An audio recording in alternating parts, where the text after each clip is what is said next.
Au nom du Père et du Fils et du Saint-Esprit, ainsi soit-il. Chers frères, c'est un grand événement pour l'Église de France et pour le monde. Aujourd'hui, grand événement que Élisabeth de la Trinité soit déclarée sainte. Nous avons affaire aussi à une grande spiritualité chez Sainte Élisabeth de la Trinité. Monseigneur Minrat, l'évêque de Dijon, disait ces jours-ci que nous retrouvons toute la théologie des pères de l'Église, la ferveur des pères de l'Église. C'est une spiritualité incroyable pour notre vie, pour notre monde qui est toujours en recherche de bonheur, de paix intérieure. Souvent les gens me disent « mais avec tout ce qui se passe, on n'a pas la paix. Nous sommes inquiets, nous n'avons pas la paix, nous vivons quelque chose de dur, les catholiques sont marginalisés, la société est dure, le monde est dur, les écoles sont dures, tout est dur partout, même à l'église c'est dur, on se fait attraper, etc. Donc tout est dur, alors on a l'impression qu'il y a un poids continuel sur notre monde, en oubliant, chers frères, que le secret de notre paix et de notre bonheur, pour ne pas se laisser avoir par le monde, n'est pas l'activisme, n'est pas de faire quantité de choses, mais c'est véritablement de vivre profondément de la Trinité. C'est le grand secret du bonheur donné par Sainte Élisabeth de la Trinité, qui pouvait, et c'est la force évidemment des ordres contemplatifs, on n'est pas dans des ordres contemplatifs, mais nous pouvons connaître ce bonheur dans notre vie. C'est la force de ces ordres où, face aux révolutions, aux drames de ce monde, ils sont toujours dans la paix, on peut leur dire n'importe quoi. Quoi qu'il arrive, quelles que soient les difficultés, quels que soient les drames qui peuvent arriver, nous sommes habités par Dieu et la vie de la béatitude commence ici, sur terre. Je voudrais essayer de vous faire part vraiment de la richesse de Sainte Élisabeth de la Trinité, dont on connaît peu de choses, de cette carmélite incroyable, Élisabeth Cathèse, fille de militaire, d'un capitaine qui avait été pas mal changé, et cet enfant, cette belle famille chrétienne, attachée quand même aussi à une certaine mondanité dans la bourgeoisie de Dijon, ils vont tout faire pour mettre en avant cette jeune fille intelligente, jolie.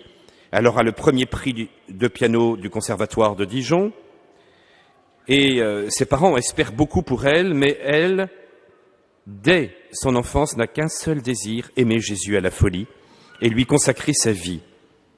Cependant, ce qui est intéressant chez Élisabeth, c'est qu'elle ne va pas rentrer tout de suite au Carmel comme Sainte Thérèse, dès l'âge de 15 ans. Elle va attendre ses 20 ans pour rentrer au Carmel. Et cette jeune fille va être vraiment une jeune fille de son temps, passionnée par la musique, la mer, la montagne, l'amitié, la paroisse, la visite des malades, le catéchisme aux enfants. C'est une jeune fille de son temps, comme celle que nous pouvons rencontrer aujourd'hui, mais qui va pouvoir connaître les plus hauts degrés de la sainteté à travers cette paix intérieure, cette joie et cette paix intérieure. Ayant vécu l'opposition, donc, particulièrement de sa mère, son père est mort, mais ayant vécu l'opposition de sa mère, elle va attendre son entrée au Carmel, donc à la fin de ses 20 ans, au début de ses 21 ans, pour pouvoir vivre intensément ce mystère de la Trinité qui l'habite. Une vie toute de prière, pauvre, rude, mais éclairée par le soleil de la présence de Dieu, par une charité incroyable, et en 5 ans, puisqu'elle va mourir à 26 ans, eh bien, elle va pouvoir atteindre les plus hauts degrés du mysticisme, à tel point que des dominicains comme le père Philippon, nous avons rarement pu voir un tel traité de théologie ascétique et mystique chez une jeune fille qui n'avait aucune formation théologique. Je vous dis, nous rejoignons les plus grands traités des pères de l'Église, tellement cette jeune fille a vécu intérieurement, par la grâce du Saint-Esprit, la notion, vraiment la réalité de la Trinité, de la miséricorde qui vient la transformer et la rendre Christo-conformante. On dirait dans la théologie, elle est complètement conformée au Christ, et puis de vivre à travers l'Eucharistie ce lien au mystère de la Trinité. Alors oui, peu de jeunes filles on peut vivre aussi intensément. Au début du noviciat, on donnait un questionnaire aux religieuses, et je voudrais vous lire ce questionnaire qui est particulièrement étonnant pour cette jeune fille. Vous allez voir les réponses lapidaires et qui expriment très bien sa spiritualité. Quel est selon vous l'idéal de la sainteté ? Vivre d'amour. Quel est le moyen le plus rapide pour y parvenir ? se faire toute petite, se livrer sans retour. Quel est le saint que vous aimez le mieux? Le disciple bien-aimé qui reposa sur le cœur du maître. Quel point de la règle préférez-vous? Le silence. Quel est le trait dominant de votre caractère? La sensibilité. Votre vertu de prédilection? La pureté. Bienheureux les cœurs purs, car ils verront Dieu. Le défaut qui vous inspire le plus d'aversion? L'égoïsme en général. Donnez-nous une définition de l'oraison. L'union de celle qui n'est pas avec celui qui est. Quel livre préférez-vous? L'âme du Christ. Elle me livre tous les secrets du Père qui est aux cieux. L'âme du Christ. Avez-vous de grands désirs du ciel? J'en ai parfois la nostalgie, mais sauf la vision, je le possède au plus intime de mon âme. Quelle disposition voudriez-vous avoir à la mort? Je voudrais mourir en aimant et tomber ainsi dans les bras de celui que j'aime. Un genre de martyr vous plairait-il davantage? Je les aime tous, surtout celui de l'amour. Quel nom voudriez-vous avoir au ciel? Volonté de Dieu. Quelle est votre devise? Dieu en moi et moi en lui. Voilà les réponses de cette petite jeune fille de 21 ans. Elle va vivre cet idéal, donc, avec une vie d'horizon. Bien sûr, c'est facilité par les 2 heures d'horizon par jour qu'il y a dans la vie carmélitaine. Mais c'est quelque chose qu'elle a porté déjà avant, dans le monde. Mais elle va évidemment l'approfondir, la place de la Trinité. Trinité que j'adore, aidez-moi à m'oublier entièrement pour m'établir en vous, immobile et paisible, comme si déjà mon âme était dans l'éternité, que rien ne puisse troubler ma peine et me faire sortir de vous, ô mon immuable, mais que chaque minute m'emporte loin. C'est-à-dire qu'elle a une telle connaissance de cet amour trinitaire qu'elle est consciente que le plus important, cette vie spirituelle, c'est de réaliser cette vie, de rentrer dans cette vie d'amour entre le Père, le Fils et le Saint-Esprit. Et c'est à travers Jésus, envoyé par le Père, et Jésus qui nous envoie l'Esprit Saint, l'Esprit d'amour, qu'elle va pouvoir être associée, en rentrant à travers la découverte plus profonde du mystère de l'incarnation, être mieux associée à l'amour du Père et du Saint-Esprit. C'est par Jésus qu'elle rentre alors dans la profondeur de cet amour, où toute sa vie devient alors comme une présence. Elle saisit que le secret du bonheur, c'est véritablement de réaliser cette présence au quotidien, au continuel, jusque dans les tâches, vous voyez, les plus humbles et dans les tâches actives, d'arriver à garder cette présence de Dieu. Elle voit là vraiment le secret de la paix. Et c'est un effort que nous devons faire, vous voyez, chers frères, régulièrement pour garder cette paix jusque dans les moments les plus agités de notre vie, pour savoir qu'on est habité par la Trinité. Et que l'on est véritablement comme une louange de gloire. Elle emploiera ce mot, nous sommes des louanges vivantes de la gloire de Dieu. Vous voyez, donc c'est une vraie charismatique dans le sens où elle fait de toute sa vie une louange. Elle est sans arrêt à proclamer cette joie d'être habité par Dieu. Voilà ce à quoi on devrait tendre. Et cette joie d'être chrétien, c'est pas d'abord une somme de devoirs, d'obligations. C'est d'abord que nous soyons portés par cet amour pour que cet amour nous permette évidemment d'accomplir nos actes de charité, notre devoir, mais que nous soyons transformés. Il y a 2 mots qui pour moi résument toute sainteté, tout apostolat, union et amour. Demandez que j'en vive pleinement, et pour cela, que je demeure enseveli en la Sainte Trinité.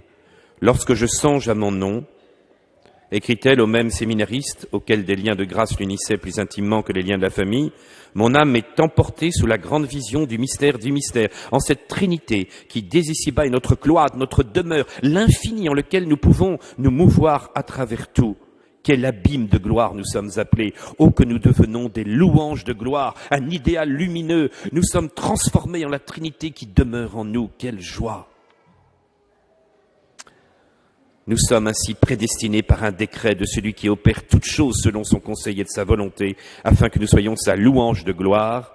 Dès maintenant sur terre, nous sommes une louange de gloire, une âme qui demeure en Dieu, qui l'aime d'un amour pur et désintéressé. Une louange de gloire, c'est une âme qui fixe Dieu dans la foi et la simplicité. C'est un réflecteur de tout ce qu'il est. C'est comme un abîme sans fond dans lequel il peut s'écouler, s'épancher. C'est aussi comme un cristal au travers duquel il peut rayonner, contempler toutes ses perfections et sa propre splendeur. La louange de gloire, c'est d'être un être toujours dans l'action de grâce, dans chacun de ses actes, ses mouvements, chacune de ses pensées, de ses aspirations, en même temps qu'il l'enracine plus profondément dans l'amour, afin qu'on devienne un écho du Sanctus éternel. Vous voyez la puissance de ces écrits de Sainte Élisabeth. Comment, chers amis, concrètement, ne pas se dire qu'aujourd'hui, notre persévérance dans la foi face à tous les événements, ça sera cet ancrage dans la vie trinitaire.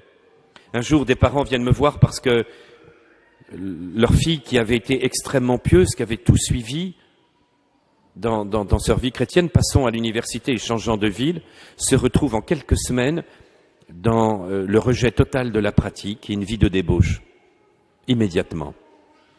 Et c'est l'effondrement pour les parents qui ne comprennent pas. Mais que s'est-il passé? Une vie sans difficulté, sans problème. Et en un instant, tout est parti. Est-ce que votre fille avait une vie intérieure? Voilà la seule question que j'ai posée. Elle a tout suivi. Est-ce qu'elle avait une vie intérieure? Une vie de prière? Sans vie intérieure, nous ne résisterons pas au monde. Nous ne résisterons pas.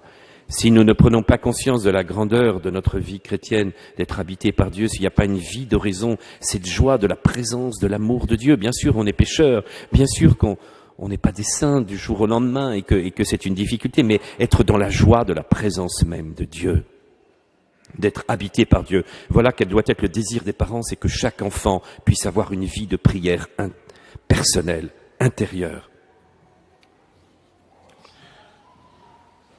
C'est donc la découverte aussi, à travers cette vie trinitaire, de la puissance de l'amour et de la miséricorde. Si tu pouvais comprendre le secret du bonheur comme le bon Dieu me l'a appris, il faut que tu bâtisses une petite cellule au-dedans de ton âme et tu penseras toujours que le Seigneur t'aime profondément. Ne craignez rien, soyez tous dans la paix de Dieu.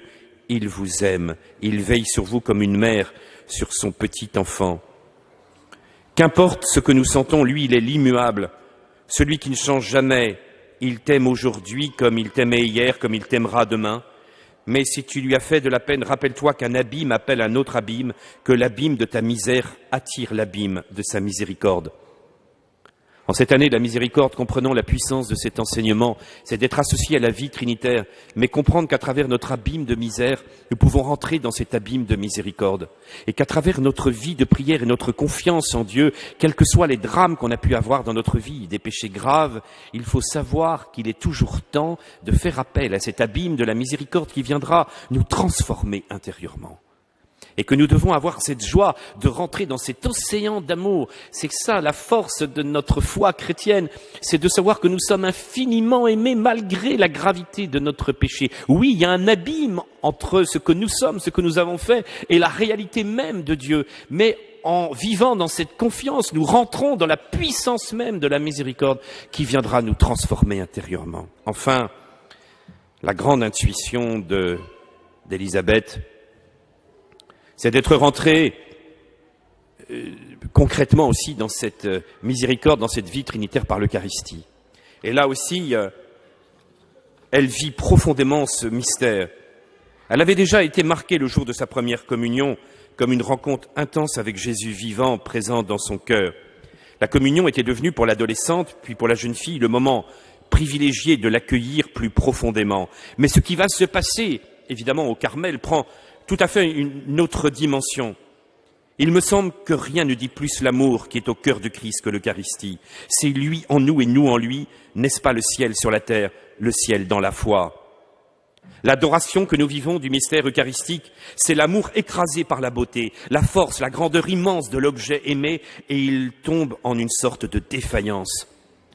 La puissance de l'amour qui se réalise à travers le don de l'Eucharistie nous fait rentrer dans cette immensité parce qu'il nous rejoint réellement. C'est l'intensité de l'amour le plus fort. Elle ne peut pas concevoir l'Eucharistie comme sans imaginer cette rencontre amoureuse absolument incroyable. C'est-à-dire que toute l'intensité de l'amour de Dieu s'est particulièrement manifestée dans l'Eucharistie et vient alors nous transformer réellement pour rentrer dans cet abîme infini d'amour.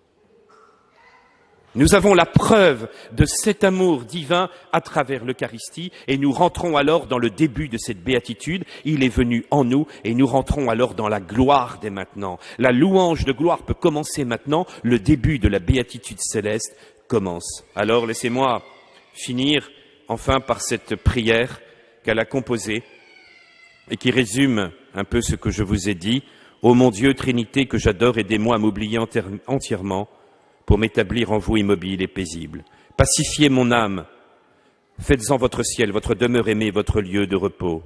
Ô Christ, mon aimé, crucifié par amour, je voudrais être une épouse pour votre cœur, je voudrais vous couvrir de gloire, je voudrais vous aimer jusqu'à en mourir. Mais je sens mon impuissance et je vous demande de me revêtir de vous-même, d'identifier mon âme à tous les mouvements de votre âme et de me submerger, de m'envahir et de vous substituer à moi.